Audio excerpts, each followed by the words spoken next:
That was President Joe Biden speaking at a campaign watch party right after the debate wrapped up. And we want to bring in Joe Ripley with the 11 Alive political team and Emory political science professor Zach Paskowitz. Experts say that tonight's debate will help set the tenor of the rest of the campaign. Joe, Zach, what do we expect to see for the remainder of the race? Right, so a key thing that we saw in tonight's debate, Zach, was how these candidates responded to a key question that came later in the debate, towards the end, on whether they will accept the results of the 2024 election. Much was to be discussed about the 2020 election results. We heard from former President Trump, if it's a fair election, Dr. Paskowitz, then he would.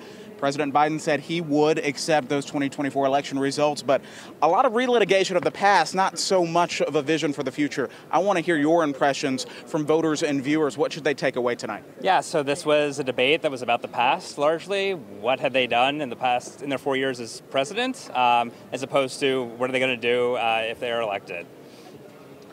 And so we spoke yesterday, Dr. Paskowitz. You said a path to victory in tonight's debate for President Biden would be whether he could stand by his policies and stand by those when it comes to persuading voters that he is doing something to help out their wallets and pocketbooks, right? And for former President Trump, the key to victory in tonight's debate had to deal with keeping his composure. How do you think those two were effective at both of those tonight? Yeah, so Biden had some challenges answering questions about inflation and economic conditions, but was able to make a case that some of the Trump policies, such as implementing a 10% tariff, would exacerbate inflation going forward. I think Biden struggled in terms, particularly at the beginning of the debate, in terms of reassuring voters about his full mental capacity and awareness. Trump got a little pugnacious, particularly in the middle of the debate as well.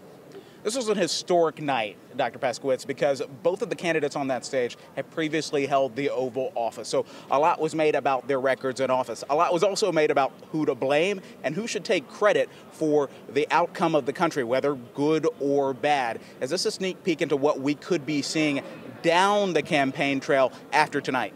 Yes, I expect each candidate will continue hitting each other on challenges that we're facing as a country in terms of the economy, foreign policy, and other issues.